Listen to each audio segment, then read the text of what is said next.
Consejo de Coordinación para la implementación del sistema de justicia penal en temas del nuevo sistema procesal penal por examen y conforme al programa de capacitación aprobado por el Consejo de Coordinación dirigido a todos los operadores del nuevo sistema de justicia penal para el periodo 2013-2016.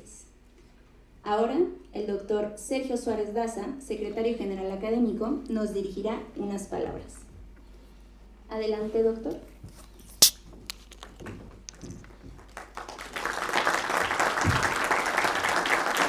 Muchas gracias. Estamos muy contentos en el Instituto Nacional de Ciencias Penales por esta segunda semana judicial.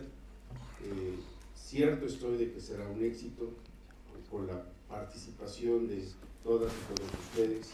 Gracias, estimado juez. Al contrario. Gracias, de verdad nos sentimos muy honrados de que estés con nosotros. Hemos estado platicando hace unos momentos de lo apasionante que es precisamente estos temas y la importancia que tiene en el ámbito profesional. Muchas de las ocasiones cuando se habla de estos rubros se piensa que estamos hablando de teoría, y conversaba hace un momento con los jueces, les decía, bueno, es que existen diferentes teorías del delito, y cuando el legislador abreva estos conceptos y estas definiciones de la teoría y las incorpora a la legislación, se vuelve derecho positivo vigente. Entonces, cuando estamos hablando de esto, no necesariamente estamos hablando de teoría, sino estamos hablando del derecho positivo vigente, sobre lo cual se va a sustentar este debido proceso sustantivo. Estamos muy contentos también por la presencia de todas y todos las y los compañeros amigos de INACIPE que nos siguen por las redes sociales. Gracias de verdad por estar pendientes siempre de nuestras transmisiones y con el compromiso que tenemos en el instituto de hacer las cosas con el máximo nivel de calidad. Esta es un ejemplo de ello. El doctor nos expondrá el día de hoy esto que tiene que ver con la definición del delito. Pongamos mucha atención y recibámoslo nuevamente con un fuerte aplauso. Muchas gracias. Gracias. Bueno, antes que otra cosa, agradecer. Siempre hay que ser agradecido en la vida, y en este caso hay que agradecer a las autoridades de esta casa de estudios por permitirnos ocupar y compartir un poco de la experiencia que nosotros tenemos, ¿no? Déjenme, les cuento que todas las personas que están en ese programa, toda la semana, mañana vienen a hablar de la tipicidad, de la conducta típica, posteriormente vienen a hablar de la antijuridicidad, luego de la culpabilidad y finalmente de la punibilidad. Pero de lo que les quiero hacer partícipes es que, bendito Dios, pues tengo la fortuna de que todos los que están ahí son mis amigos, y uno de ellos mi tío, ¿no? Entonces eso es algo que uno le motiva y le agradece, ¿no? Entonces siempre hay que ser agradecidos, ¿no? Siempre hay que ser agradecidos. Estoy muy emocionado ver aquí afuera a los doctores honoris causa. Habla del tamaño de esta institución, habla del tamaño de donde están sentados, y sobre todo la gran responsabilidad que ahora tengo yo de ocupar esta silla donde se han sentado personalidades en el ámbito del derecho penal que pues debemos reconocerles las capacidades que tienen, ¿no? Yo voy a ser el día de hoy como el hostess del restaurante, porque me toca hablar del concepto del delito o de la definición de lo que es el delito. ¿Por qué digo que soy como el hostess? Porque mañana vienen a hablar de la conducta típica, les decía el miércoles de la antijuridicidad y las causas de justificación, el jueves de la culpabilidad y las causas de inculpabilidad. Entonces, si yo no voy a meterme, decía hace rato Pedro, no voy a invadir jurisdicción, ¿no? Voy a respetar y ser respetuosos de los temas de los demás. Fíjense que cuando comencé a preparar esta plática, esta sesión, les comentaba que tuve un problema porque no sabía de dónde partir, porque ya en esto tenemos algunos años y seguramente ustedes también pues han visto cantidad de definiciones de lo que es el delito, ¿no? Yo creo que durante su etapa académica, en la profesional, se han topado con cantidad de conceptos o definiciones de delito como autores de derecho penal existen, ¿no? Abrir un libro de derecho penal y buscar el concepto puede ser propio de ese autor. Con suerte hará referencia a 5 o 6 definiciones de gente muy reconocida, ¿no? Muñoz Conde, Zaffaroni, muchos autores, ¿no? Entonces, tuve esa disyuntiva. Al final del día lo que decidí es procurar llevarlos de la mano y entender, vamos a ir de lo general a lo particular. De alguna manera dividí esta sesión o esta charla en 3 partes, ¿no? La primera de ellas tendrá que ver con algunas cuestiones procesales, otra netamente sustantivas y al finalizar una parte que considero importante, que es la práctica. Porque al final del día lo que nos interesa a nosotros es que lo que vengan a escuchar esta semana lo pongan en práctica, ¿no? Lo pongan lo lleven a cabo en sus audiencias, lo puedan materializar en sus audiencias. Tengo ya 8 o 9 años como juzgador y desafortunadamente puedo darles cuenta, sin temor a equivocarme, que la teoría del delito puede ser una de las áreas que más desconocemos. Y desafortunadamente, déjenme les digo algo, es el área de oportunidad más grande que tenemos. No podemos soslayar, no podemos dejar a un lado la teoría del delito y enfocarnos solamente a las cuestiones procesales. ¿Sale? Entonces vamos a partir de ahí. Ahí está mi nombre y hace algunos años me invitaron a dar clases en alguna universidad de ahí de la colonia Escandón, me parece. Y siempre que llegaba estaba esta frase ahí y siempre me llamaba la atención y yo les felicito que estén aquí, pudiendo estar en otro lado, pudiendo estar compartiendo en su casa, con sus amigos, pudiendo estar quizá de alguna manera no aprovechando el tiempo, por decirlo de manera cortés. Y dice: Señor, tú nos das los dones, pero nos pides a cambio la fatiga. Este tiempo que ustedes están invirtiendo aquí va a generar algo, va a producirles algo, no sé qué, ni les puedo decir en lo particular qué es lo que va a generar, pero algo bueno va a salir de aquí, algo bueno va a salir de aquí, ¿sale? Bien, vamos con esta pregunta. ¿Por qué es importante conceptualizar o definir el vocablo delito? Es sumamente importante poderlo conceptualizar, porque a partir de esto, a partir de la clara concepción que ustedes tengan, van a poder empezar a construir sus intervenciones en la sala de audiencias. Si desconocen esto, si no tienen conocimiento de lo que debemos entender por delito, va a ser sumamente difícil que puedan tener éxito en sus audiencias. Me ha pasado ver, la inmediación sirve para eso, ¿no? Me ha pasado ver cómo en ocasiones hay abogados que se sorprenden de la resolución, porque al final del día no dijeron nada, pero como nosotros somos garantes de derechos, tutelamos, por ejemplo, la libertad, aunque el abogado no me diga nada, yo tengo que determinar de esa manera, ¿no? Y hay veces que los abogados, se los prometo, ni siquiera, bueno, se los prometo está mal, se los juro, ni siquiera saben por qué fue la causa de la libertad, ¿no? Se quedan sorprendidos, dicen, eso es bien bueno, pero en realidad pues no supieron ni qué pasó en la audiencia para obtener ese resultado. Bueno, yo me acuerdo que hace algunos años, cuando recién empezaba a estudiar una de las maestrías, nos dio una clase por ahí un jurista que seguramente conocen y que tiene mucho que ver con esto del derecho penal del enemigo, pero en esa ocasión, creo que la plática fue de eso, o la conferencia, él nos decía, Miguel Polaino Orts, hijo de Miguel Polaino Navarrete, españoles, que han escribido mucho sobre escrito, sí, creo que lo dije mal, ¿verdad? Escrito, está bien, son los nervios, perdón. Pero bueno, lo que él decía es que el derecho sustantivo y el derecho procesal son como esta imagen que ven aquí atrás de mí.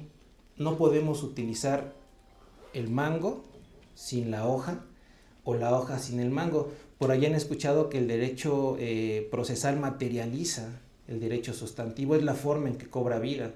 Entonces, reitero, es importante conceptualizar y definir el delito, porque aunque sean los mejores procesalistas, este cuchillo lo van a tener incompleto y no les va a servir. Necesitan conocer y manejar ambas caras, lo sustantivo y lo adjetivo, para poder alcanzar éxito en sus audiencias. De lo contrario, imagínense cortar un pastel con ese cuchillo sin que tuviera la hoja, ¿no? No podríamos. O al contrario, hacerlo sin el mango probablemente nos ocasionaría alguna lesión. Entonces, siempre es importante que esto no lo pierdan de vista.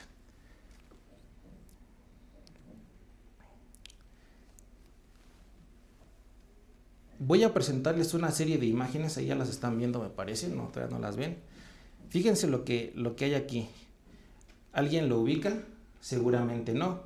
Pero si yo les pongo esa otra imagen, podemos relacionarlo. En la vida pasan acontecimientos desafortunados. Les presento otra. Ajá. No voy a dar nombres, no voy a hacer mayor alusión, son hechos desafortunados.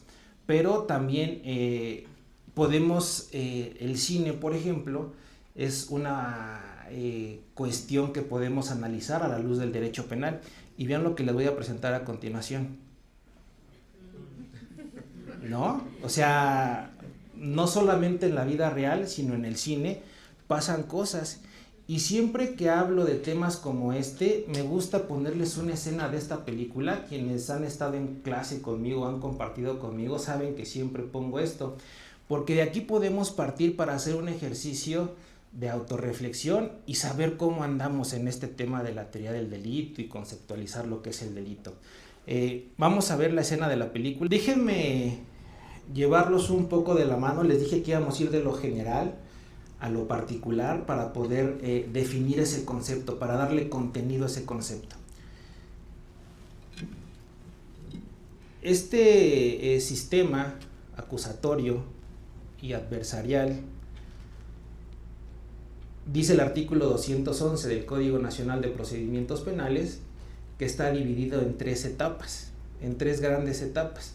La doctrina por ahí dice que no son 3, que son 5 en realidad, y ahorita les explico por qué. Tenemos una etapa de investigación, la cual está dividida en 2, no es tema procesal, no voy a ahondar más en eso. Tenemos una etapa de investigación seguida. Yo he dejado de llamarle intermedia a la segunda etapa, porque el código dice intermedia o de preparación a juicio. Y creo que si le llamamos intermedia, hasta pudiera sonar discriminatorio, ¿no? Es decir, es la que está en medio de las dos, pero de la investigación y la del juicio. Pero si le llamo de preparación a juicio, creo que podemos darle mayor relevancia a esa etapa. No es la intermedia porque se encuentra entre la investigación y el juicio, sino es de preparación a juicio. Cuando le decimos intermedia, a mí en lo personal me suena, insisto, un poco falta de contenido, un poco vacía. Me gusta más llamarla así, de preparación a juicio, y más ahora que estoy en juicio, ¿no, Pedro? Ahora le quiero dar más importancia. Comentábamos hace un minuto, comentario al margen, esta etapa tiene una finalidad y un objeto, que es depurar. ¿Saben para qué sirve la etapa intermedio de día? Para nada. No se depura nada.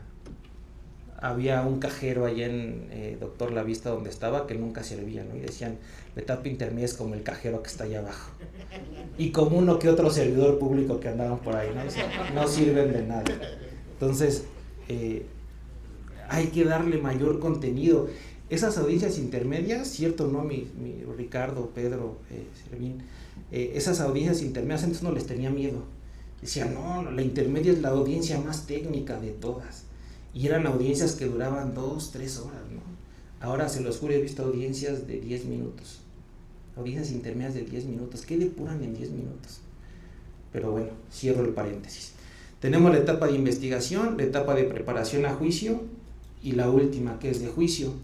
Ahora, ¿se han dado cuenta que el Código Nacional de Procedimientos Penales le adjudica un objeto a cada una de las etapas, menos a la de juicio?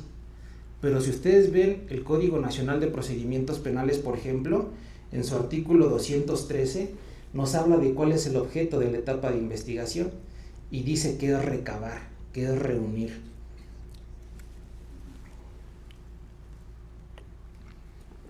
También siempre comento esto, ¿no?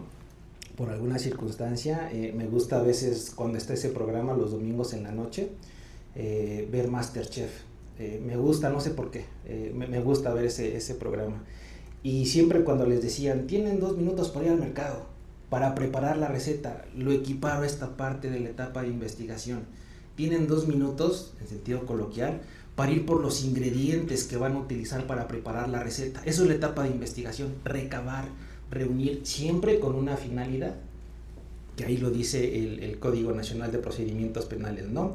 Es esclarecer el hecho, sustentar el ejercicio de la acción penal y la acusación contra el imputado y la reparación del daño. Bueno, pero el punto es que la etapa de investigación tiene un objeto, ahí está bien claro, reunir, recabar. Lo mismo pasa con la etapa intermedia, el propio código le establece un objeto, dice el 234, tiene por objeto el ofrecimiento y la admisión de los medios de prueba, así como la depuración de los hechos controvertidos. Y aquí destaco el comentario que les hice hace un rato, ¿no? Este objeto lo estamos olvidando. Comentaba con Servín hace un momento, y le digo Servín porque así... porque no soy tu tío. Exacto, no es cierto. Rubén Servín, no por ser tan formal, pero bueno, le comentaba que ¿saben cuántos acuerdos probatorios tienen los autos de apertura a juicio? Ninguno. No inventen, o sea, eso tiene que estar ahí, tiene que ser parte del auto de apertura a juicio. Llegamos a la audiencia y dicen los defensores, señoría, es que yo no estuve presente en la audiencia intermedia, fue otro defensor el que estuvo. Pues seas tú, tienen que propiciar acuerdos probatorios. Les iba a contar un chisme, pero mejor me lo reservo. ¿Sí? Estamos en confianza. Bueno, en otro país, en otras unidades de gestión judicial, hay un retraso impresionante en los asuntos, para resolver los asuntos de juicio. Quienes litigan en la Ciudad de México podrán dar fe de lo que estoy diciendo. Hay eso que dice el código, que una vez llegado el auto de apertura a juicio tenemos entre 20 y 60 días, es difícil, muy difícil cumplirlo. ¿Y saben a qué lo atribuyo? A que no tenemos bien claro esa definición de delito. Vamos a ir de lo general a lo particular y van a ver por qué les digo esto más adelante. Bien, entonces les decía, a ver, ¿cómo conceptualizamos, cómo definimos el delito? Cuando nuestra legislación procesal nos habla de 3 etapas, y de esas 3 etapas a 2 les da contenido en cuanto a un objeto. Pero el juicio, díganme algunos de los que están aquí, si han leído cuál es el objeto de la etapa de juicio. A diferencia de la etapa de investigación y de la etapa intermedia, el código no habla de cuál es el objeto del juicio, le da contenido, y fíjense lo que dice el juicio. Dice, me regreso un poquito, ahí está, el juicio es la etapa de decisión de las cuestiones esenciales del proceso. Hasta ahí creo que estamos claros, ¿no? Ya vimos el objeto de la etapa de investigación, el objeto de la etapa intermedia, y de juicio no nos dice cuál es el objeto, nos dice que es la etapa de decisión de las cuestiones esenciales del proceso. Volviendo a ese programa de comida que les decía, lo que recabo en la etapa de investigación, lo que selecciono y me depuran en la etapa intermedia es lo que voy a utilizar para ese producto final. Y dice, es la etapa de decisión de las cuestiones esenciales del proceso. Yo les preguntaría, ¿alguien sabe cuáles son las cuestiones esenciales del proceso? ¿Nos las define el código, la Constitución, la jurisprudencia? Yo hasta el momento no he encontrado esa respuesta. Tenemos que hacer un análisis del código para poder arribar a ellas, y voy para allá. Entonces, a partir del análisis del 348 del Código Nacional de Procedimientos Penales, la siguiente pregunta es, ¿cuáles son las cuestiones esenciales del proceso? Hace rato que estaba con Pedro ahí en la oficina, le estaba enseñando la presentación y me decía de esta imagen, ¿no? Me decía, ¿eso qué representa? Y le digo, eso representa el objeto del proceso. Con razón, dice, nadie le da. Nadie le da al centro, ¿no? Pero el centro, ese circulito amarillo que está en el centro sería el objeto en este caso, de los que lanzan las flechas. Nosotros en el artículo 20 de la Constitución, en su apartado A, tenemos cuál es el objeto de este proceso. y esto lo retoma el artículo 2 del Código Nacional de Procedimientos Penales. Son 4, así como los 4 fantásticos, son 4 lo que pretende alcanzar este procedimiento.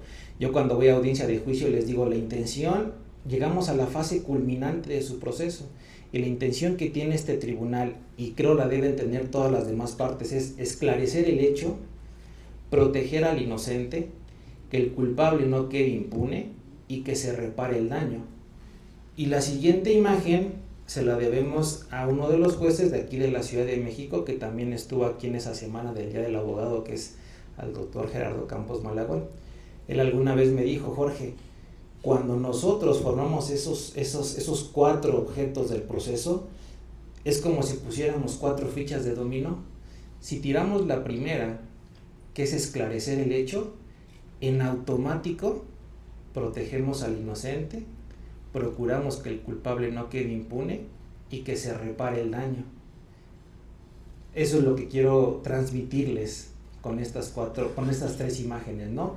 El objeto del proceso son 4: esclarecer el hecho, proteger al inocente, que el culpable no quede impune y que se repare el daño. Si esclarecemos el hecho, en automático las otras 3 van a caer. Si la teoría del caso de la Fiscalía no fue contundente, dictamos un fallo de absolución, protegemos al inocente. Pero si la Fiscalía presentó una teoría del caso sustentada en prueba válida, en prueba legal, en prueba de peso, procuramos que el culpable no quede impune y como consecuencia que pague la reparación del daño. Eso se lo debemos, o se lo debo yo al doctor Gerardo, ¿no? Él alguna vez me lo explicó así. Y bueno, partiendo de ahí entonces, a ver, no se me pierdan, vamos a darle una definición a lo que es el delito, pero yo primero los quise llevar para que tengan en su mente la importancia de lo que es, la importancia de poder definirlo, de poder darle contenido a esa palabra delito, ¿no? Los he llevado por las 3 etapas del proceso: investigación, intermedia y juicio. Les he dicho que de las 2 primeras tenemos un objeto bien delimitado en el Código Nacional de Procedimientos Penales. De juicio no, aunque juicio nos dice que tendrían que ser las cuestiones esenciales del proceso, y esto nos va a ayudar a explicar y a darle contenido a esa definición de delito, ¿no? Bien, ¿qué pasa o qué sucede cuando concluye la etapa intermedia? Se dicta algo que se conoce como un auto de apertura a juicio oral, ¿no? El ajo, el famosísimo ajo. Cuando se dicta ese auto de apertura a juicio oral, lo remite la unidad de gestión judicial a la unidad de tribunal de enjuiciamiento. Y tenemos que generar una audiencia de debate. Así se llama, así le dice el código. Una vez que recibas el auto de apertura a juicio, tienes que generar y convocar a las partes a la audiencia de debate. Después de que los jueces, como tribunal de enjuiciamiento, ya sea de manera unitaria o colegiada, escuchan el alegato de apertura, el desfile de los órganos de prueba, se realizan los ejercicios de litigación, el interrogatorio, el contrainterrogatorio, la incorporación de documentos, el apoyo de memoria, el evidenciar una contradicción, el realizar una aclaración. Todo eso que estamos muy enfocados a esto, tenemos los jueces que dictar algo que se conoce como fallo, ¿no? Eso dice el código, y tenemos 24 horas. Fíjense cómo tiene que ser esto ágil, ¿no? Y si es ágil para el juez, que en 24 horas tiene que dar el fallo, pues también tiene que ser ágil la generación de la información, ¿no? Dicen por ahí los procesalistas chilenos, Beitelman y Duche, que las partes técnicas son los nutriólogos del juez, ¿no, Pedro? ¿Sí o no? Las partes técnicas son los nutriólogos del juez. ¿A qué me refiero con esto? Que ustedes nos tienen que dar, como si fueran nuestros nutriólogos, alimentos de calidad, no cosas que nos engorden, no cosas que nos saturen. Por ejemplo, en un asunto X, nada tenía que ver la cantidad de dinero que le exigían, en este caso una víctima indirecta, nada tenía que ver, de acuerdo a su teoría del caso, pero se peleaban por incorporar esa información, hicieron hasta objeciones respecto de la pregunta. y muchas veces cuando está constituido el tribunal, en su cabeza se va representando hacia dónde va esa determinación, y nosotros desde que se está generando la información, cierto, ¿no? Ya sabemos que eso no nos va a servir de nada y que nos están dando solo información. Hagan de cuenta que nos invitan a comer a su casa y nos dan gorditas, pambazos, tlacoyos, chilaquiles. Está muy rico, ¿no? Está muy rico, pero no en la sala de audiencias. O sea, en la sala de audiencias denme lechuguita, una ensaladita, o sea, algo más seleccionado, algo más fit, para que mi proceso quede fit, ¿no? Y no lleve ahí sobrepeso. Entonces, una vez que todo esto pasa, tenemos que dictar un fallo, ya sea de condena. Si es de condena, después tenemos que señalar una audiencia de individualización de sanciones y reparación del daño. Perdón si no lo entienden, pero no los quería saturar con muchas palabras, y si no es de condena, pues tendría que ser de absolución. Y nos vamos aproximando un poco a desentrañar la parte del delito, esa definición de delito. Nos vamos acercando un poquito. ¿Qué pasa cuando dictamos una sentencia absolutoria? Está regulada en el 9º párrafo del artículo 405 del Código Nacional de Procedimientos Penales, y dice el Código Nacional que cuando el juez dicta una sentencia de absolución, tiene que justificar si hubo una causa de atipicidad, una causa de justificación o una causa de inculpabilidad. Ya tenemos aquí un primer acercamiento con lo que pudiera integrar esa definición de delito, ¿no? Ya nos estamos, ya al oído ya vimos hacia dónde vamos, ¿no? Cuando nosotros como juzgadores, reitero, dictamos una sentencia de absolución, tenemos que justificar cualquiera de estas tres cosas. Pero ¿qué pasaría, por ejemplo, si yo... bueno, antes de eso, fíjense, aquí ya les dije entonces, ¿qué tenemos que justificar los jueces bajo un supuesto de un fallo absolutorio? Ahora fíjense, de algo me he dado cuenta, y así como tenemos un área de oportunidad en cuanto a la cuestión sustantiva, hay otra área de oportunidad, y esta se conoce como argumentación jurídica. La argumentación jurídica es fundamental también para llegar a la audiencia y poder plantear argumentos de calidad.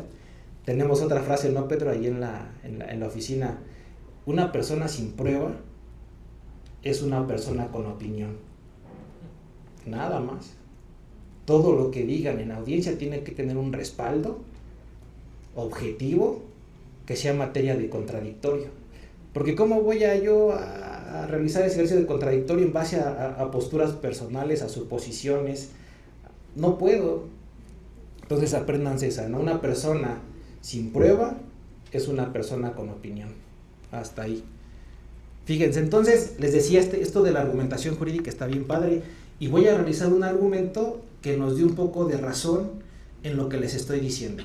Hay un modelo de argumentación jurídica que a mí me gusta mucho, y que es quizá me gusta mucho porque es el que más entiendo. Es de un filósofo que se llama Stephen Toulmin. Seguramente lo han escuchado, seguramente tienen conocimiento de él. Su modelo de argumentación se basa en 6 pasos, pero los que lo han estudiado dicen con 4 es suficiente. Para presentarnos a la audiencia, con 4 es suficiente. El primero es la pretensión. La pretensión es lo que nosotros queremos del juzgador, lo que le estamos pidiendo. El segundo punto son razones o hechos. Esa pretensión tiene que estar sustentada con razones o hechos. Cuando ustedes le dicen a su esposa o a su novia: oye, déjame ir el viernes con mis amigos, esa es su pretensión. Y cuando les dicen: en la semana me porté bien, en la semana fui por la niña, en la semana hice de comer 2 días, esos son razones o hechos. Si se dan cuenta, la pretensión está acá, es lo que yo quiero, está acá y lo verbalizo, es lo que pretendo. Las razones o hechos son materia verificable, es lo que pasó. Este puente que une al razón con mi hecho se llama garantía, y son reglas hipotéticas que el que argumenta crea. Depende de la naturaleza de cada caso, van a ser estas garantías. Y finalmente, un respaldo. Ante la objeción de nuestro argumento, el respaldo viene a darnos mayor fuerza, mayor relevancia, y se los voy a ejemplificar con lo que hemos visto hasta ahorita. En el siguiente ejemplo, mi pretensión es la siguiente: se debe dictar fallo de absolución en contra de X. Mi razón o hecho: en la etapa de juicio se acreditó una causa de justificación. Eso lo podemos verificar, ahí está el audio y video, ¿no? Ahí está el audio y el video. Mi garantía, mi hipótesis, como en la etapa de juicio se acreditó una causa de justificación, se debe absolver a X. Y mi respaldo, según lo que establece el artículo 405 del Código Nacional de Procedimientos Penales. ¿Se dan cuenta qué fácil es crear un argumento? Y esto lo podemos aplicar en cualquier audiencia. Entonces, este argumento me lleva a establecer lo que vamos a concluir el día de hoy. ¿Cuál es el concepto? ¿Cuál es la definición de delito? ¿Qué es lo que lleva el delito? Y lo pongo al revés. Ahora sí, les decía. El 406 dice: en toda sentencia condenatoria se argumentará por qué el sentenciado no está favorecido por ninguna de las causas de atipicidad, justificación o inculpabilidad. Está al revés, ¿se dan cuenta? Cuando es un fallo absolutorio dice: justifícame la causa de atipicidad, la causa de justificación o la causa de inculpabilidad. Y cuando es condenatoria, dime por qué no se acreditó una causa de atipicidad. Están a la inversa. Representado en una imagen, yo se los quiero presentar así. Ahí tenemos lo que habíamos compartido hasta hace un momento, ¿no? El 405 nos daba pauta en la sentencia absolutoria y nos decía que teníamos que justificar las causas de exclusión del delito. Pero si yo le tacho ahí y le pongo condenatoria, cambia la regla del juego. Si le tacho ahí y hago alusión al 406, que ahorita lo vamos a ver, y aparte tacho esto, quedaría como las causas del delito, ¿no? Como los elementos del delito, como el contenido del delito. Para llegar a un fallo condenatorio tendría que tachar también esto, tendría que tachar las causas de justificación y tendría que tachar las causas de inculpabilidad. Tachando esto, crearíamos una nueva imagen, que sería la que a continuación van a ver. Allí está el 406, lo cambiamos por el 405. En lugar de decir condena absolutoria, dice sentencia condenatoria. Y en lugar de decir causas de exclusión del delito, dice elementos del delito. Y aquí tenemos la tipicidad, la antijuridicidad y la culpabilidad. Espero que hasta este punto me hayan ido siguiendo para ver cómo de lo general vamos a lo particular. Ajá. Y el mismo ejemplo de argumentación de Stephen Toulmin, ahora al revés. Se debe dictar fallo de condena en contra de X, el otro ejemplo de un fallo de absolución.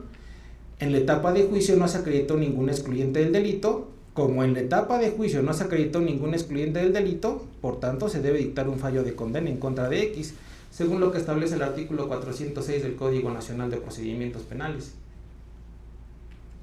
¿Saben cuántas veces nos presentan este tipo de argumentos en las audiencias? Nunca. Entonces ahí tenemos otra área de oportunidad. La argumentación jurídica, que les confieso algo, era algo que yo tenía como apartado, pero déjenme hacer otro comentario al margen. Este tema de la argumentación jurídica explica por qué hay jueces que todavía imponen prisión preventiva oficiosa y por qué hay jueces que no. Porque cuando hablamos de argumentación jurídica, estamos hablando de un estado, abandonamos el positivismo jurídico, abandonamos en lo que dice la ley, es lo que tengo que hacer. Cuando hablamos de positivismo jurídico, el juez no puede valorar la norma, no puede decir esta norma es buena o esta norma es mala. El juez tiene que aplicar lo que diga la norma. Pero cuando pasamos a un estado constitucionalista, cuando hablamos de neoconstitucionalismo, y en la Constitución en 2011 nos incorporan el artículo 1, párrafo 2, principio pro persona, cuando nos incorporan el párrafo 4 que dice todas las autoridades en el ámbito de sus competencias tienen la obligación de proteger, promover, respetar y garantizar, llegamos al mundo de la interpretación. Nosotros como juzgadores, para resolver, primero tenemos que interpretar la norma. Cuando nosotros como juzgadores decidimos cómo vamos a resolver, es porque ya aquí interpretamos todo lo que ya hemos conocido y después argumentamos. Hay un libro que también habló el juez César, que también estuvo en la Semana del Abogado, que se llama Interpretar y Argumentar, de Ricardo Agustín. Lectura obligada, ¿no? Entonces, comentario al margen, lo cierro. Cuando llegamos a un estado neoconstitucional donde el principio optimiza la norma, cabe la ponderación, cabe la argumentación, y por eso hay juzgadores que se decantan por imponer la prisión preventiva en términos de lo que establece, y otros que dicen no, yo no la voy a imponer porque hacen uso precisamente de la interpretación y de la argumentación jurídica. ¿Quién está bien y quién está mal? No me corresponde a mí decirlo. Entonces, de acuerdo a lo que vimos, ya podemos responder esta pregunta. Ese artículo 348 que nos decía que no nos daba contenido de lo que es el juicio, aunque no nos dé contenido, si interpretamos el 405 y el 406, ya podemos de alguna manera empezar a advertir qué es lo que se debe entender como delito. ¿Cuáles son las cuestiones esenciales del proceso? Ahí están, son dos: declaratoria de delito y de responsabilidad penal. ¿Qué es lo que hacemos en las sentencias, no? Declaratoria de delito y responsabilidad penal. Ahora, ¿por qué es importante saber conceptualizar este vocablo delito? Pues precisamente por esto, porque el delito o ese concepto es nuestra brújula desde la etapa de investigación, En la etapa de investigación tenemos la oportunidad de solicitar un ejercicio de la acción penal, por ejemplo, y ese ejercicio de la acción penal está encauzado siempre a las causas de sobreseimiento. Y ahí podemos invocar. Dice el propio artículo 29 del Código Penal para la Ciudad de México que las causas de exclusión del delito se analizan de manera oficiosa en cualquier etapa del procedimiento. Entonces, qué importante es saber lo que es el delito en nuestro quehacer diario. Si no lo tenemos claro, reitero, nos va a costar mucho trabajo. Nos va a costar mucho trabajo poder aterrizar nuestras ideas. No sabemos hacia dónde vamos y nos puede pasar lo que a los abogados les pasaba, ¿no? Que ni siquiera sabían por qué, pero ya se lo llevaban libre. Entonces, es nuestra brújula. Poder conceptualizar el delito es nuestra brújula. Y retomo el comentario que les hice a un inicio. Déjenme los desilusiono un poco. No es suficiente que solamente conozcan su código, sino que le den vida a ese código. Yo cuando era joven, por allá de mis 21 o 22 años, yo decía, no, pues ¿para qué sirve la teoría del delito? Con que tenga mi código y de ahí yo empiece a ser positivista.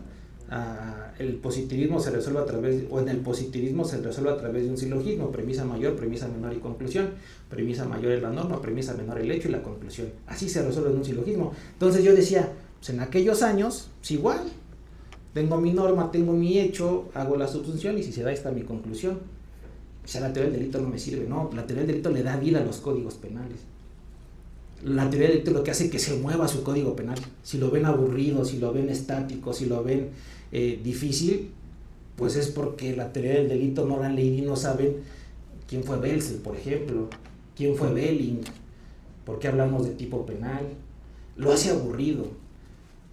¿Quién de ustedes recuerda a su maestro de Derecho Penal en la universidad? Son pocos y tendríamos que recordarlo todos, ¿no? Si a esto nos dedicamos, todos los profesores de Derecho Penal que pasaron por nuestra vida nos tuvieron que marcar y desafortunadamente no es así. Lastimosamente no es así. Hay excepciones, sí, y las aplaudo, ¿no? Pero esta es la brújula, reitero. Decía Javier Jiménez Martínez que la teoría del delito es la piedra angular en este sistema. Y ya más adelante vamos a ver también por qué. Bueno, entonces, el tiempo siempre nos lleva a acelerar un poco la marcha. A ver, les dije que íbamos a ir de lo general a lo particular. Ya vimos qué es lo que dice la ley. Ahora, ¿cómo podemos definir o conceptualizar el delito? Hay dos vías: la jurídico-sustancial, que por una parte nos habla de una teoría unitaria. ¿Alguien ha oído hablar del irracionalismo? El irracionalismo es una escuela penal, no le voy a llamar dogmática, es una escuela penal de aquella época en Alemania, en el derecho nazi, donde lo que decía el Estado era delito. O sea, ahí no había que conducta, tipicidad, antijurídica, no, ahí si el juez decía que esa conducta era delictiva, eso era delictivo, y veían el delito como una piedra, no la podían estudiar en fragmentos, era un ente, y esto dicen los autores que tiene que ver más con el concepto, con la importancia de la pena. Si hay delito hay una pena, Por eso en el irracionalismo, si cometías esta conducta y el juez consideraba que esa conducta era merecedora de una pena. Entonces esa es la manera unitaria, pero hay una manera analítica. Y aquí van a haber conceptos que seguramente ya han escuchado y que les van a ser completamente familiares. Han escuchado hablar del causalismo clásico, han escuchado hablar del causalismo neoclásico, han escuchado hablar del finalismo, han escuchado hablar del funcionalismo, del radical y del moderado. Bueno, ellos estudian, o esas escuelas estudian, el delito, como esta imagen de acá, como si fuera una naranja. La pueden fragmentar, a diferencia de los unitarios, que decían que el delito era solo un ente. Los analíticos dicen, podemos fragmentar esa naranja y analizar cada uno de sus elementos. Comentábamos también hace ratito allá afuera, que decía Ricardo que esto de las escuelas era como arreglar una casa, ¿no? Cambio un concepto de un lado, lo pongo en el otro, pero al final del día son los mismos conceptos. De acuerdo a las necesidades o a la corriente filosófica, pues eso se iba haciendo, pero al final del día eran los mismos elementos. La doctrina mexicana, la ley mexicana y la jurisprudencia mexicana analizan el delito desde este enfoque analítico, ¿no? Por eso lo puse ahí en naranja y sin querer, o rojo, y tiene ahí que ver con una naranja, ¿no? Y si lo vemos desde el punto de vista jurídico formal, podemos analizar el delito de acuerdo a nuestro contexto nacional o internacional o extranjero, ¿no? Si lo llevamos al ámbito nacional, el Código Penal Federal da una definición de lo que es el delito. Los códigos penales locales también en ocasiones dan definiciones de lo que es el delito. Y si lo llevamos al extranjero, podríamos ver qué es el delito para los alemanes, para los españoles, para los argentinos, para los colombianos, para los chilenos. ¿Sale? Entonces nos vamos a ubicar en la parte jurídico-sustancial analítica. Ahora, ¿alguien ha escuchado hablar de la teoría de los 7 elementos? ¿De la teoría, me mandé? Sí, de los 7 elementos, ¿no? Bueno, esa teoría de los 7 elementos, después de que ya vimos cómo vamos a analizar el delito y dijimos que va a ser mediante un método analítico, esa teoría de los 7 elementos, hagan de cuenta que parte la naranja en 7 gajos. Y a cada gajo le da un nombre: conducta, tipicidad, antijuridicidad, imputabilidad, culpabilidad, condiciones objetivas de punibilidad y punibilidad, con su respectivo aspecto negativo, que eso sería lo que excluyera el delito, ¿no? Los que están de su lado, bueno, en mi lado es el derecho, seguramente, sí, también ustedes, el derecho, y en el lado izquierdo son los positivos. Con los elementos positivos le damos contenido a esa teoría analítica del delito. Pero eso creo que ya no es actual, eso ya está pasado de moda. ¿Por qué? Porque los estudiosos de esto han llevado a concluir que el delito tiene de manera primordial 4 elementos, los vamos a ver más adelante, pero por ejemplo aquí en esta imagen que tienen ustedes, la imputabilidad, bueno, la conducta ha cambiado de lugar. Ahora hay quienes ponen a la conducta en el rubro tipicidad, de alguna manera la contemplan ahí, ¿no? Ahorita vamos a ver nuestro artículo 29 del Código Penal. La imputabilidad ya no la analizan de manera aislada, sino que la llevan al concepto culpabilidad. Las condiciones objetivas de punibilidad no son comunes a todos los tipos penales. Y hay quienes dicen que la punibilidad no es un elemento como tal, sino que es la consecuencia precisamente del delito, ¿no? Entonces esto ha quedado ya superado. Tenemos una doctrina predominante o preponderante que sostiene que hay una conducta típica, antijurídica, culpable con esos 4 elementos. Ahora bien, cuando tomé también clases con Javier Jiménez Martínez, él me explicaba algo. Me decía: Jorge, hay 2 tipos de definiciones de lo que es el delito, materiales y formales. ¿Cuáles son definiciones materiales? Las que el propio código establece, y las formales, las que se necesita hacer un estudio, un análisis para saber pues cómo se compone el delito, ¿no? Y les traigo aquí algunos ejemplos. En el Estado de México, por ejemplo, dice que el delito es la conducta típica, antijurídica, culpable y punible. Eso en el Estado de México, en el artículo 6. En el Estado de Querétaro, dice su artículo 9, el delito es la conducta típicamente antijurídica y culpable. ¿Se dan cuenta? La punibilidad no está. A diferencia del Estado de México, sí contempla la punibilidad dentro de la definición del delito. Y luego fíjense la que nos da el Estado de Tamaulipas. Delito es la conducta típica, antijurídica y culpable a la que se atribuye una o varias sanciones penales. Le da un enfoque a la punibilidad de consecuencia, no como elemento, sino como consecuencia. El Estado de San Luis Potosí, el delito es la conducta típica, antijurídica y culpable. Pero ¿qué pasa con la Ciudad de México? Ahí este es el signo de interrogación. Yo les invito a un café saliendo si alguno de ustedes me dice cuál es el artículo del Código Penal de la Ciudad de México que nos define lo que es el delito. Oh, sorpresa, no lo tenemos. Entonces Javier Jiménez Martínez dice, ¿sabes qué? Esa es una definición formal porque necesitamos extraer el contenido del delito de los diversos artículos que contiene el Código Penal. Y si nosotros analizamos el artículo 29 del Código Penal para la Ciudad de México, podemos obtener esta pirámide, ¿no?, que vamos a ver a continuación. Eso dice el artículo 29, el delito se excluye cuando se presenta alguno de estos supuestos: atipicidad, causas de justificación e inculpabilidad. Ahí se excluye. Entonces, haciendo un estudio a contrario sensu, podríamos decir y presentar la siguiente imagen para darle contenido a lo que es delito en la Ciudad de México: conducta típica, antijurídica y culpable. Ahí tendríamos nuestros elementos. Digamos que esta es la definición chilanga del delito, de acuerdo al Código Penal de la Ciudad de México. ¿Se acuerdan de estos juegos? ¿Sí? ¿En qué consistían? En acomodar los números, pero lo podíamos hacer en desorden. No, teníamos que seguir un orden, ¿no?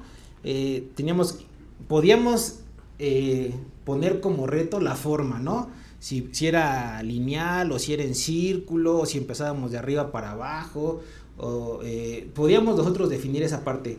Los elementos del delito van en este mismo orden. No podemos, había quienes hasta incluso lo desarmaban y ya luego lo iban armando para ponerle las piezas en el lugar correcto. Y esto no debe ser así. Los elementos del delito son como unos legos. ¿Alguien habrá armado legos? Sí, hay que seguir instrucciones, ¿no? Si queremos obtener la orquídea, esa muy padre que venden, Lego, si queremos obtener, hay que seguir las instrucciones. Y es como si nos dijeran primero ve el 1, luego el 2 y luego el 3. Si nosotros ponemos en desorden esto, no lo vamos a poder obtener. La estructura propia del delito con estos tres conceptos lleva ese orden. No puede haber antijuridicidad sin tipicidad, pero tampoco puede haber culpabilidad sin antijuridicidad o tipicidad. Dicho de otra manera, la culpabilidad presupone antijuridicidad y la antijuridicidad presupone tipicidad. Le decía a Pedro también en la tarde que estuvimos ahí, sí tenemos trabajo, nada más que en nuestros procesos platicamos un poquito, o sea, sí, también se vale, ¿no? Le decía a Pedro, esto no es como un licuado.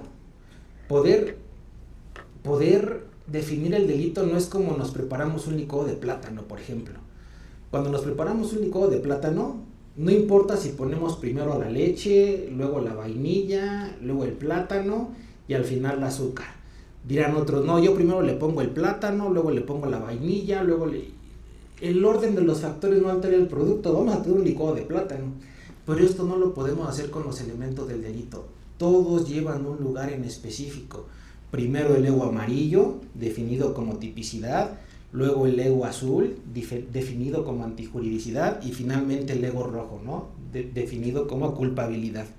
Entonces, ahora sí creo que después de 1 hora y cachito, podemos contestar esta pregunta. ¿Cuál sería la definición de delito? Ya se la imaginan, ¿no? Creo que ya tenemos un poco de elementos para poderla construir. Esta imagen que van a ver a continuación, la obtuve de un video de un canal de TikTok que se llama Sucedió en Audiencia, no sé si lo han visto. Pregunto, no sé si lo hayan visto, pero de ahí lo obtuve y me parece que ahí pude conjuntar 2 rubros importantes. Fíjense, la conducta, ¿no? Esa conducta tiene que ser típica.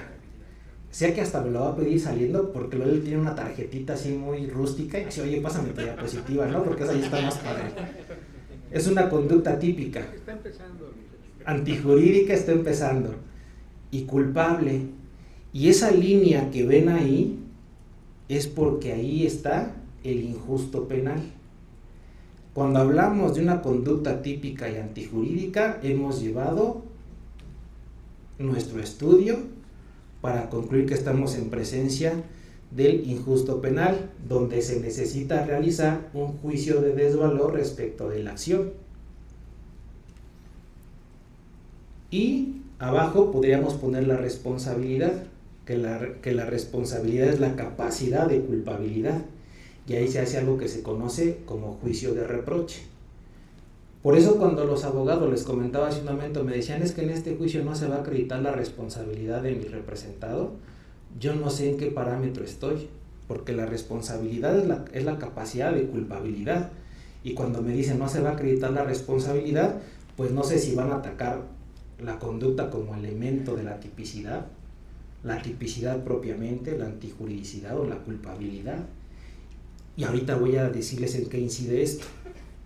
Y finalmente, también siguiendo, esta podría ser nuestra definición de acuerdo al 29 del Código Penal, ¿no? Ya lo vimos. Y también partiendo de lo que dice el propio Código Nacional de Procedimientos Penales.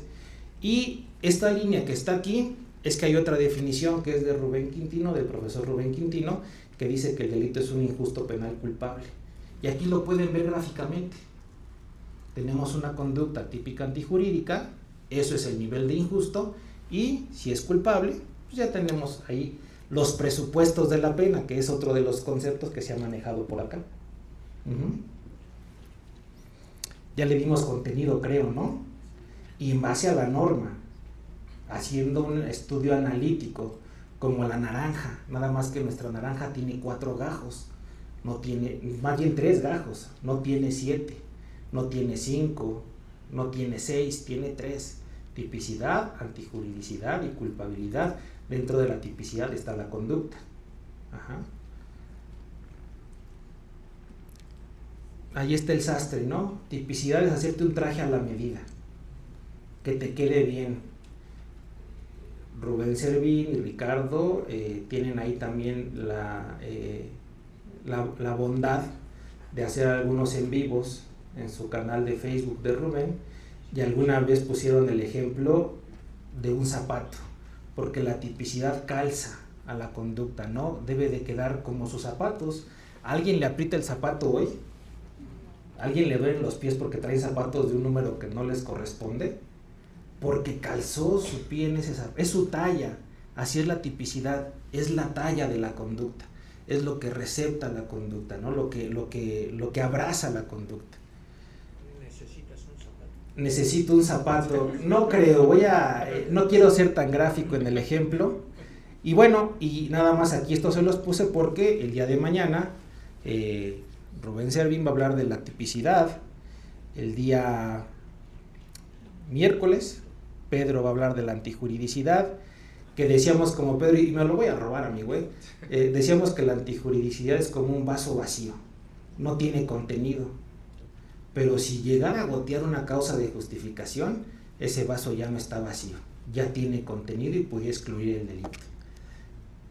Hasta comentábamos de la canción de los Fabulosos Cadillacs, ¿no? Ese día de ponerle así vasos vacíos, ¿no? Como en la canción de los Fabulosos. Hatsiri también estuvo conmigo en un curso y también puse una canción del Aragán, ¿te acuerdas? No sé por qué me gusta poner esos ejemplos, ¿no? Esa que dice solo tenía 17 años, porque ahí hablan de un delito. Entonces el derecho penal está en todos lados, nomás es cosa de que estén atentos y dice Pedro que se acuerda de sus épocas de juventud con esas canciones, ¿no, amigo? Y la culpabilidad le toca a Ricardo el día jueves, y la punibilidad la va a venir a dar a otro juez que también es muy querido por mí. Pero bueno, entonces podríamos concluir entonces que las cuestiones esenciales del proceso son declaratoria de delito y responsabilidad penal. Cuando hay esto, hay una sentencia de condena. Si algo falta de aquí, tendría que ser de absolución. Ahí está el contenido, así podemos definir, insisto, a la chilanga, este concepto de delito. Bien, a ver, ahora los quiero llevar a lo práctico.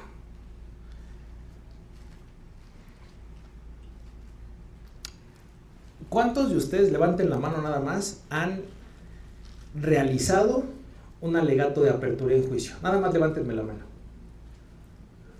Ok. Ahora, ¿Cuántos de ustedes saben cuál es la estructura de un alegato de apertura? Es una promesa, es una característica. En el alegato de apertura no se argumenta, se promete, pero ¿cuál es su estructura? Nunca nos hemos puesto a pensar cuál es la estructura, ¿verdad? O difícilmente le hemos pensado. Pues bueno, prometer no empobrece. Pero creo que el alegato de apertura, tomando en consideración lo que la propia norma dice, lo podemos estructurar en 3 pasos. Traté de representar gráficamente los 3 pasos. En una introducción, una descripción y un anuncio. La introducción en la que se identifica las partes en el conflicto. Que esa introducción pudiera sonar repetitiva porque nosotros conocemos el auto de apertura a juicio, incluso le damos lectura al hecho que es materia del auto de apertura a juicio, entonces sabemos quiénes son las partes en conflicto, quiénes son los intervinientes. En cuanto a la descripción, ahí está lo importante. Para la defensa, en esa parte de descripción tendría que decantarse por alguno de los 3 supuestos que ya vimos, por alguno de los 3 grandes conceptos que ya vimos: atipicidad, causa de justificación o causa de inculpabilidad. ¿Saben cuántos abogados se pronuncian así? Ninguno. Y ahorita les voy a decir por qué es bien importante esto. Los juicios son pesados, son cansados, duran 5 horas, hay juicios que llevan años y no se pueden resolver, y creo que nosotros en gran medida somos responsables de lo que está pasando con juicio. Entonces, este alegato de apertura tiene 3 pasos: introducción, descripción y anuncio. En la descripción está la teoría del caso. ¿Hacia dónde voy? ¿Cuál es mi ruta? ¿Cuál es mi brújula? ¿Ustedes se subirían a un barco donde el capitán no sabe a dónde va? Difícilmente, ¿no? A lo mejor vengo corriendo del matrimonio y digo, sí, cualquier lugar es mejor que estar en mi casa, llévenme, ¿no? Cualquier lugar es mejor. Pero no, creo que en nuestro sano juicio, en condiciones normales, nadie se subiría a un barco que no tiene brújula, que no tiene dirección. Muchas veces eso pasa en el litigio, no tenemos dirección. He escuchado por ahí a gente que dice que la teoría del caso no es importante, y yo no comparto mucho eso.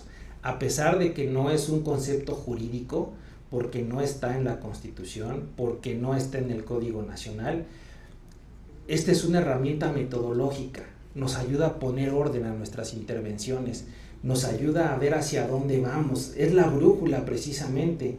Y como ustedes bien lo saben, esa teoría del caso tiene 3 grandes rubros: lo fáctico, lo jurídico y lo probatorio. La teoría del delito, ¿saben dónde está? En lo jurídico, cuando vamos a juicio. Si de ahí no tenemos nosotros claro, y les pongo un ejemplo para hacerlo más significativo. En un asunto, en una sala X, el defensor en su alegato de apertura le menciona al juez que en ese asunto se va a acreditar que su representado actuó bajo la defensa legítima o legítima defensa, como le quieran llamar ustedes. Cuando el juez escucha eso, el juez dice, genial, el primer escalón, el ego amarillo, está superado, que es la tipicidad, conjuntamente integrado la conducta. Cuando empezamos a hacer los ejercicios, cuando empezaron a hacer los ejercicios de contrainterrogatorio, el defensor preguntaba cosas como las características del cuchillo, la prenda tenía sangre, era sangre humana, el grupo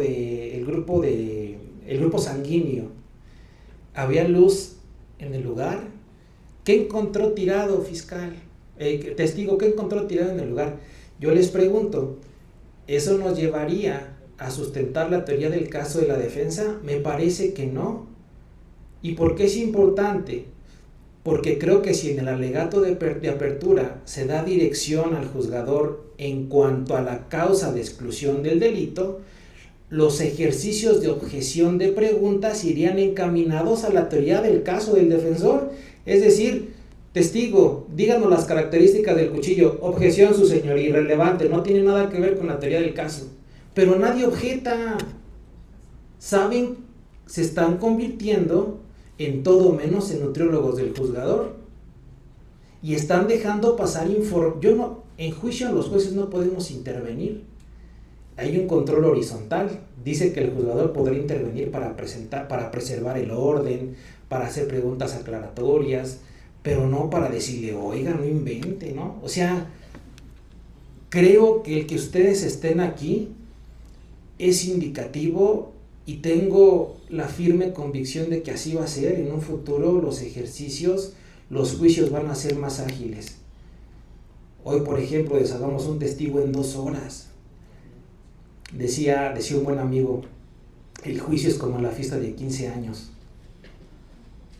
¿Quién fue chambelán? ¿Fue chambelán usted de alguna fiesta? ¿Qué hacían antes de la fiesta? Ensayar, ¿no? Y cárgala, y 3 caídas, y estaba bien pesada la quinceañera, no invente. Muchas cosas pasaban, pero ¿cómo salía la fiesta? De 10. Si no ensayamos, aquí se vale preparar al testigo, aquí sí se vale. Yo con lo que estoy diciendo, preparar no implica meterle en la cabeza cosas que no vio, cosas de las que no puede dar cuenta. Preparar implica, te vas a sentar en ese lugar, te voy a preguntar esto. Si te preguntan algo y no te queda claro, díselo al juez para que le aclare la pregunta. Primero te voy a preguntar yo, luego te va a preguntar el fiscal. Eso implica preparar al testigo, porque la entrevista ya está rendida. La entrevista ya todos lo conocen, hay un descubrimiento probatorio previo al juicio.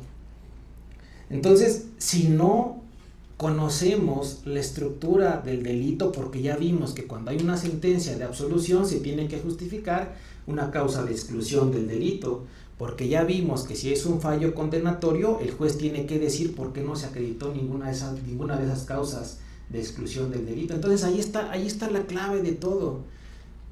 2 preguntas me son suficientes. Comentábamos también hace un rato, no siempre se contrainterroga. Cuando contrainterrogamos, damos la posibilidad de que el fiscal salve lo que ya dijo el testigo. Hay veces que hay que guardar silencio, hay silencios que se agradecen, pero si no preparan su asunto, si no saben teoría del delito, si no logran identificar, si no logran darle vida a su código penal, podrán ser los mejores interrogadores, podrán realizar los mejores ejercicios, pero no va a haber contenido, no va a haber sustancia, y no le van a dar al juez información que nutra, información que sirva. Les decía hace un momento, ustedes como abogados litigantes tienen que poner el dedo en la llaga, donde duele. Si en realidad hay defensa legítima, ahí me enfoco y pongo el dedo en esa llaga y que el juez me responda. Y les decía también a ellos hace un momento, poner el dedo en la llaga implica que el agravio no lo ande buscando en 3 horas de audiencia, ¿no? Ya casi terminamos, ¿eh? Yo les sigo. No los quiero aburrir. Bien, el ajedrez es un juego de estrategia. Quienes juegan ajedrez saben que hay libros escritos de estrategia en el ajedrez. El litigio es una estrategia. ¿Y qué necesitan para plantear esa estrategia? Información. Y vamos a partir de la cuestión sustantiva. Si no tenemos información en lo sustantivo, la estrategia va a ser como ese barco al que les dije, súbanse sin brújula, a ver a dónde llegan. Así van a andar dando tumbos. Decía Pedro hace un rato, exacto, esos autores chilenos dicen, a la audiencia no tienes que ir a pescar. Así van los pescadores, ¿no? Ya me voy, mujer, ¿a dónde vamos a pescar? El pescador no sabe cuánto va a traer, depende de muchas cosas. De la veda, del clima, no soy pescador ni estoy muy relacionado, pero depende de muchas cosas. Entonces el pescador cuando va a pescar no sabe no sabe qué va a traer. Nosotros no podemos ir a la audiencia a pescar. Nosotros vamos porque sabemos qué va a pasar en la audiencia, porque sabemos cuándo voy a argumentar, porque sabemos cuándo me voy a quedar callado, porque sé discernir dónde está lo contradictorio o lo no evidente. Solo argumento ante una cuestión contradictoria o no evidente. Me explico. Cuando hay un conflicto de intereses y la cuestión evidentemente es contradictoria, argumento. Cuando advierto que algo no es evidente, también tengo que argumentar, pero no siempre debo de hacer uso de la voz, no siempre debo de hablar, hay silencios que se agradecen, repito. Entonces, una estrategia es un conjunto de acciones planificadas sistemáticamente para lograr un determinado fin o una misión. Como defensores tenemos un fin, como asesores jurídicos tenemos un fin, como fiscales tenemos un fin. Para eso necesito planear mi asunto, planear mi intervención. Nuevamente regreso a la teoría del caso, es el punto de vista, la tesis, propuesta de solución debidamente fundamentada que las partes dan a los hechos que son objeto de la controversia. Desde el punto de vista del Ministerio Público, por eso le decía que parecía que ya había visto mi clase aquí en el INACIPE, ¿no? Desde el punto de vista del fiscal, pues es acreditar la parte típica del delito, porque el fiscal bastaría con argumentar que durante la etapa de investigación no se acreditó ninguna causa de justificación o de inculpabilidad. Caso contrario, si el defensor quiere argumentar una causa de justificación o inculpabilidad, como este defensor que les platicaba, ellos tendrían que demostrarla. Hay una defensa legítima, hay un estado de necesidad, hay un error, eso les corresponde a los juzgadores, a los defensores, perdón. Desde el punto de vista de la defensa, es una estrategia o planteamiento metodológico que permite desaparecer toda sombra de responsabilidad penal para su patrocinado, o al menos lograr una respuesta por parte del sistema de justicia penal lo más favorable a su cliente. No tengo forma de acreditar que no fuiste tú, pero vamos a pelear por la pena mínima, vamos a ir por un procedimiento abreviado. No tengo forma de llevar esto al terreno del fallo de absolución, pero vamos a hacer todo lo posible para que te impongan una pena mínima, para que te concedan beneficios y sustitutivos. Ajá. Y pues todo esto nos sirve como filtro. Estos son filtros al final del día que nos sirven en la audiencia. Estos son filtros que nos ayudan a resolver de mejor manera y de resolver en menor tiempo. Y ya para finalizar, quiero nada más presentarles esta imagen, ¿no? Que también fue punto de controversia con Pedro otra vez. Ese Pedro, ese Pedro, en lugar de que me eche ánimo, nada más me estaba criticando mi presentación allá en la oficina. Pero bueno, les decía, a ver, creo que hoy día los que nos dedicamos a esto, los abogados, debemos de hacer marranadas, pero en el buen sentido de la palabra. O sea, estas son nuestras marranadas, o sea, ahorrar en marranitos, eso sí, a eso le refiero yo como marranadas, no lo que ustedes están pensando. ¿Por qué? Creo yo que las habilidades de un buen abogado hoy día podemos dividirlas en tres segmentos o en tres fracciones. Cuando nosotros salimos a trabajar y obtenemos esa remuneración que nos dan por el trabajo que realizamos, hay quienes tienen esa capacidad de ahorrar o de invertir y separan una parte, ¿no?, de su ingreso y la van ahorrando, la van guardando en cada una de estas alcancías que trato de ejemplificar acá. ¿Para qué? Para que el día en que se necesite hacer uso de ese recurso, el dinero esté disponible. Lo mismo pasa con el estudio.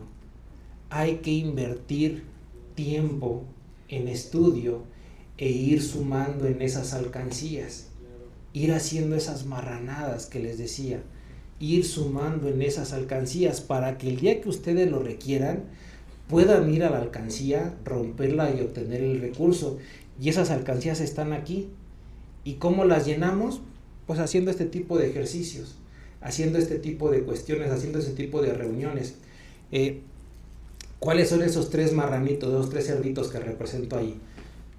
Creo que el más importante, la cuestión sustantiva, de todo lo que van a hablar esta semana, de todo lo que he pretendido ser introductor y dejar una base medianamente firme para mis demás compañeros expositores. Ese es el primer marranito, la cuestión sustantiva. Ahorren, inviertan, métanle ese marranito en la cuestión sustantiva. El segundo, ya que tengo ese marranito, me viene a la mente la primera imagen que les puse, la del cuchillo.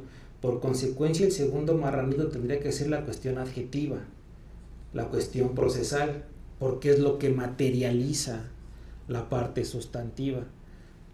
Tampoco me ha pasado cuando uno objeta y el juez declara procedente la objeción, quien pregunta, retiro la pregunta, porque ya se le cerró el camino y ya no saben cómo formular de nueva cuenta esa pregunta. Entonces, pueden tener lo sustantivo, pero si no tienen lo adjetivo, se van a topar con situaciones y circunstancias como estas donde no van a poder incorporar la información que necesitan al tribunal. Y para eso hay que conocer las reglas procesales, las reglas del juego, les digo yo. Y finalmente, creo que hay que trabajar mucho en argumentación jurídica. Hay que trabajar mucho en argumentación jurídica. ¿Por qué a ninguno, o más bien, de mi modelo para arriba, yo ya soy modelo clásico si fuera caro, 79 para arriba, ¿a quiénes nos dieron argumentación jurídica en la universidad? No, 79 para arriba. Usted es un modelo más reciente. Usted debe ser como, no sé qué modelo sea, pero no es...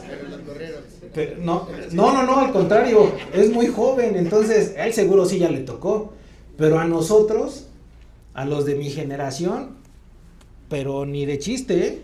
O sea, yo creo que ahora hay que trabajar en ello, hay que invertirle también a ello, hay que meterse a cursos de argumentación jurídica.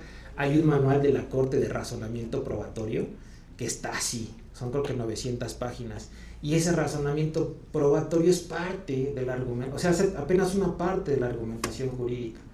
Entonces, instituciones como el INACIPE, creo que son los medios y nos ponen a nuestro alcance, pues esta información, ¿no? Estas herramientas. Entonces, yo los invito, hay una frase que dice que, la leí en internet, dice que nunca dejes de leer y nunca dejes de correr. Seguramente cuando tienen un problema jurídico, alguien ya escribió al respecto. No son los primeros que tienen ese problema. Habrá una tesis de jurisprudencia, habrá un artículo, habrá una recomendación de Naciones Unidas, habrá algo seguramente que ya fue escrito respecto del tema que ustedes están queriendo salir, ¿no? Del problema que están queriendo salir. Entonces nunca dejen de leer y nunca dejen de correr. ¿A quién le gusta correr? A los que les gusta correr, ¿cuál es su principal enemigo? Cuando van en el kilómetro 5, cuando van a llegar al kilómetro 5, dicen, no, hoy vengo ya no voy a poder, ya me cansé, ya no quiero dar un paso más, hasta aquí llegué. Pero ustedes mismos, si se rompen esa barrera que tienen y dicen, voy a llegar al 5 y al 6, nadie los va a parar, nadie los va a parar. Hay que disciplinarnos, hay que ponernos a estudiar, hay que ponernos a ejercitarnos y venzan esto de acá, la pereza, el no voy, el hoy no estudio, el hoy no va a leer nada. Váyanse todos los días a la cama leyendo algo, todos los días pónganselo como regla, 10 minutos, 5 minutos, 2 minutos, pero como regla que sea hoy no me voy a la cama sin leer. Y solo de esa manera creo que podemos llenar los 3 cerditos. Y el día que vayan a ocupar cualquiera de los 3, miren, con toda facilidad lo rompen, van a tener miles de millones de pesos ahí, se van a poder comprar lo que ustedes quieran, lo digo de manera metafórica. Les agradezco su atención, espero no haberles aburrido, que tengan una tarde.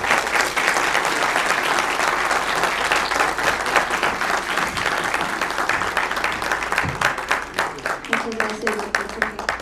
Vamos a tener un pequeño espacio para que puedan generar sus preguntas. De este lado tengo a mi compañera y por acá también, que les van a hacer favor de pasarles el micrófono. Empezamos, si quieren, de este lado y solo levantando la mano, por favor. Si tienen alguna pregunta, objeción, algún comentario también que quieran hacer, de este lado.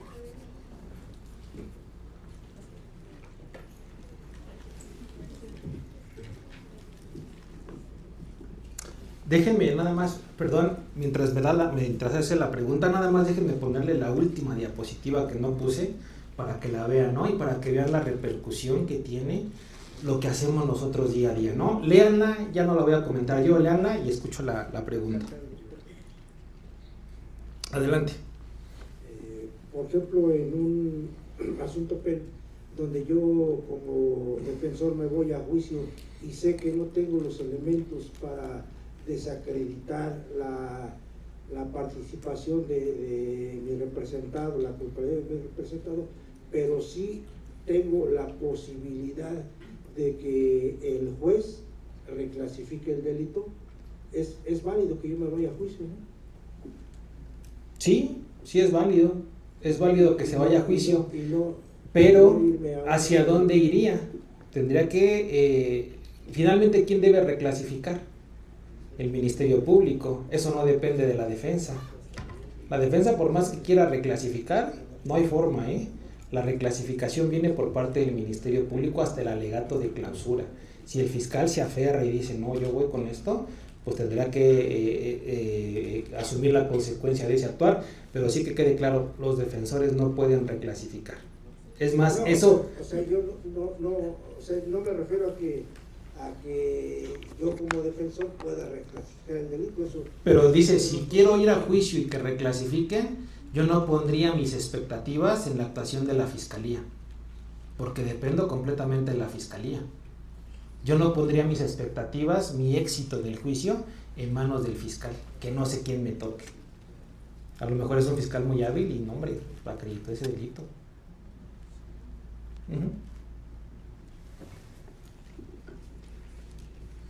De este lado atrás, y luego me ayudas, Luis, me ayudan con el micrófono, por favor.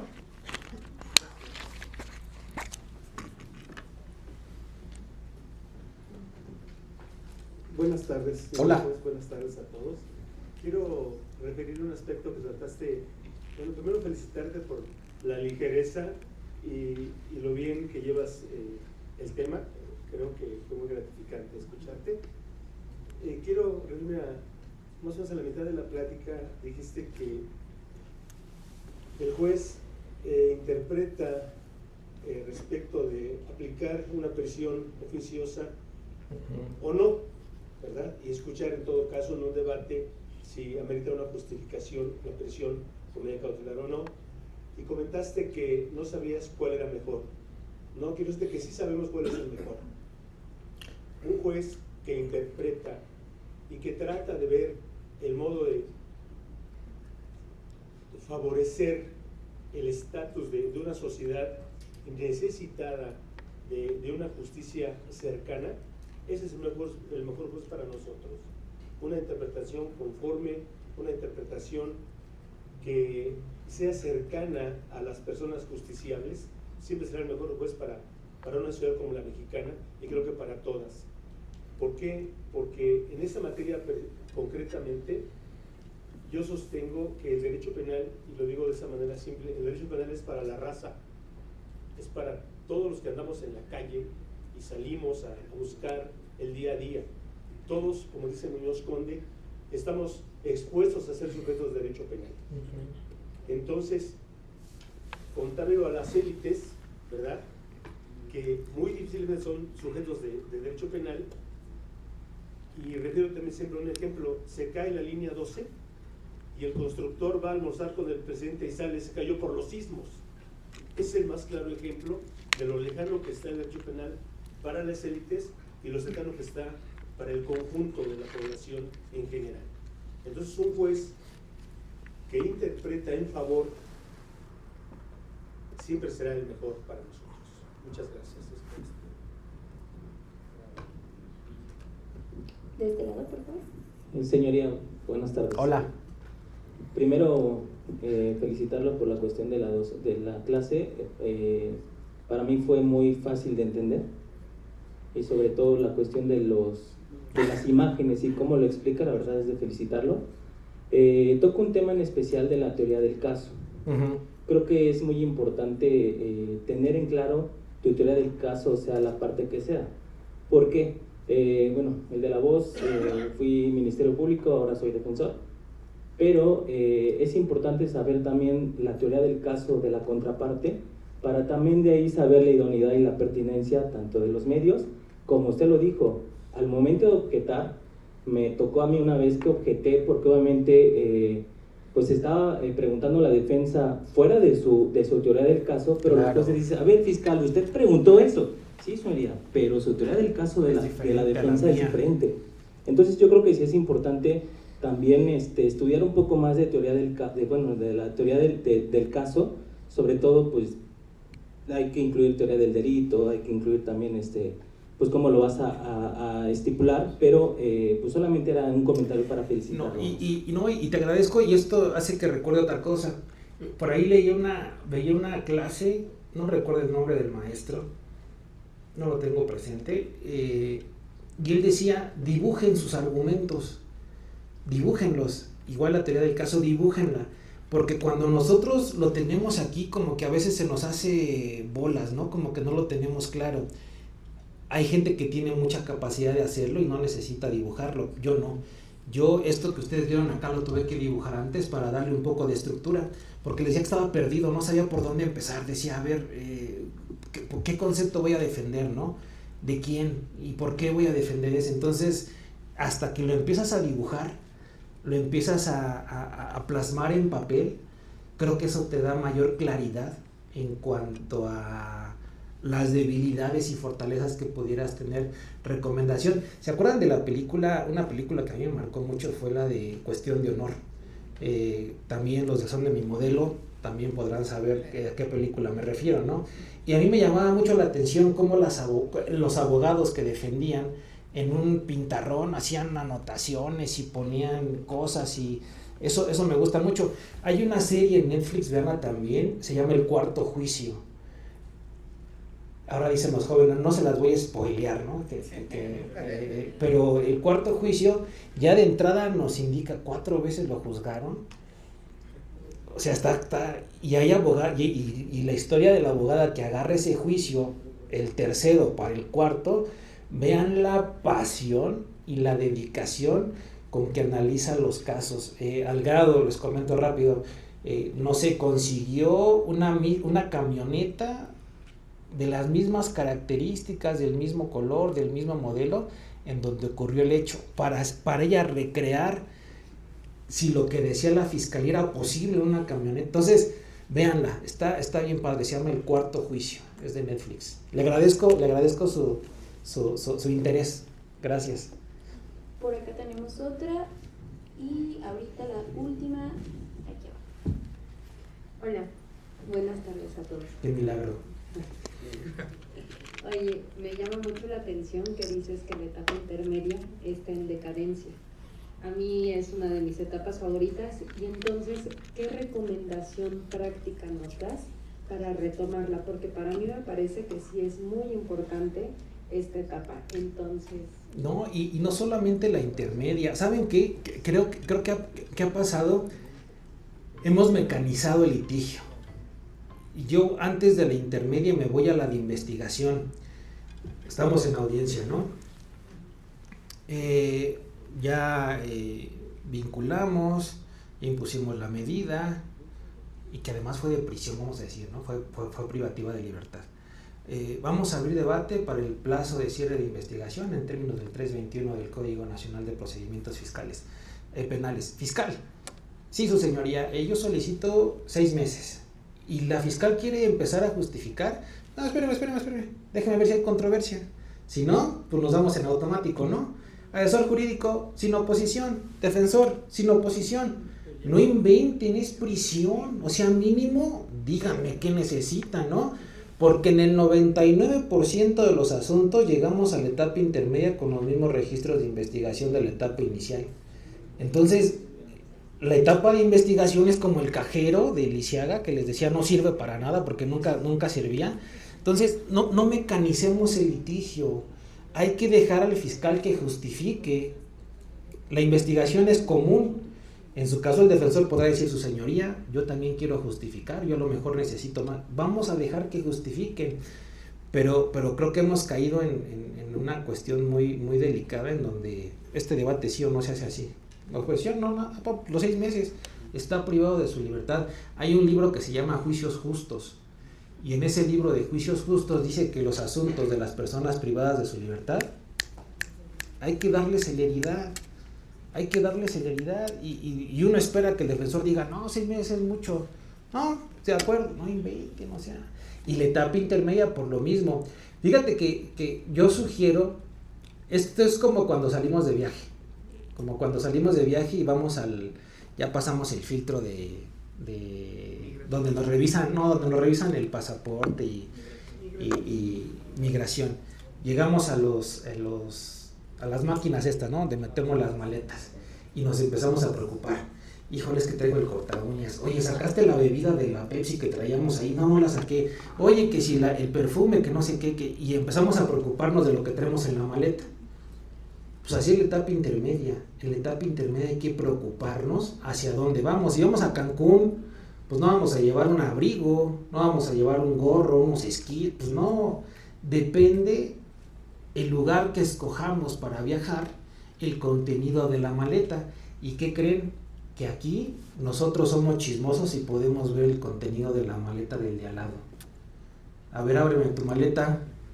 No, ¿sabes qué? Vas a Cancún, esa chamarra no pasa. Pues, esa chamarra la vamos a excluir en términos del 346.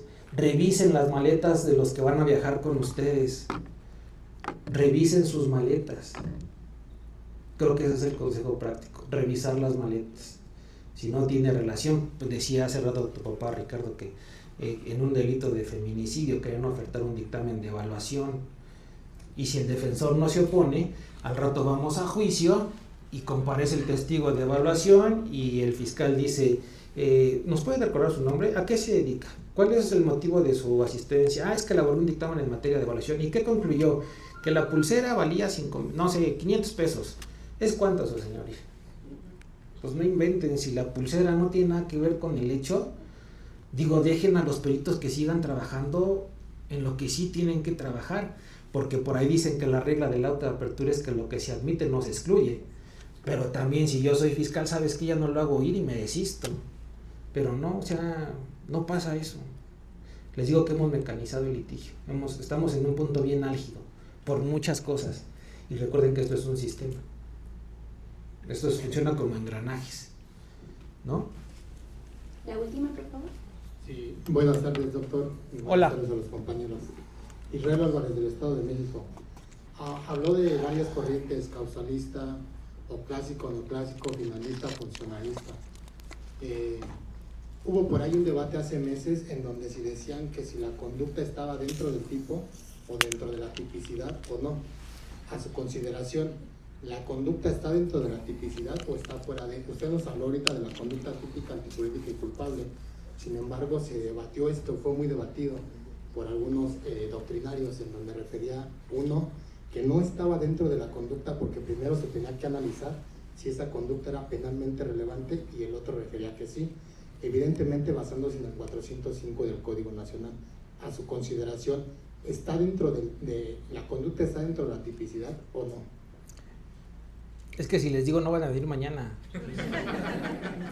No, miren, de acuerdo al concepto que yo les di, que es un concepto, lo califiqué chilango de delito, la conducta está dentro de la tipicidad. Pero mañana les van a hablar sobre eso, ¿verdad? ¿Sí o no? Mañana esa misma pregunta se la hace acá al buen Rubén Servín. Entonces, es un debate en el que han caído varios autores. Por ejemplo, leí en estos días a Díaz Aranda, y Díaz Aranda dice que para él no es un presupuesto que debe de estar, pero acá Ricardo hace un momento decía, no, para mí sí es un presupuesto. Entonces es una discusión que está padre saberla, está padre discernirla, pero creo que es importante conocer el devenir de la ubicación de la conducta, pero para efectos prácticos de esta semana, de esta sesión, yo me quedaría ahí. Habría que analizar cada código de cada entidad. En el Estado de México dicen que es una conducta típica, antijurídica y culpable. Habría que ver las causas de exclusión en el Estado de México, donde lo ubica sistemáticamente, para saber si está dentro de la tipicidad o fuera de la tipicidad.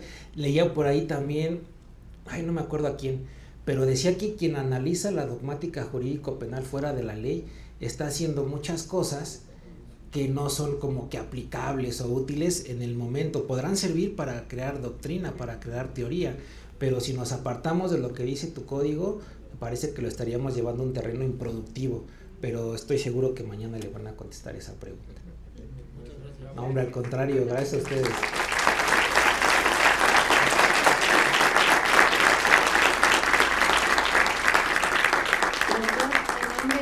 Nacional de Ciencias Penales, queremos otorgarle un reconocimiento por haber dado esta conferencia y unos libros, para lo cual pido que me apoye el doctor Sergio Suárez Raza.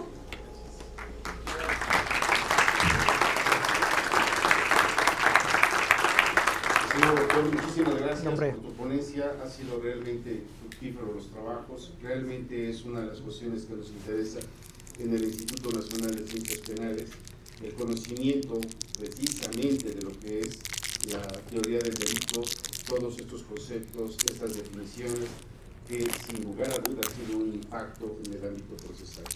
Tuvimos esta proclividad de ser procesalistas a partir de la reforma, pero se nos olvidó esta parte sustantiva. Entonces, bueno, pues es uno de los quehaceres del instituto, acercar estas partes sustantivas y, como bien lo dijo el doctor, tampoco es un momento olvidarnos de la parte procesal.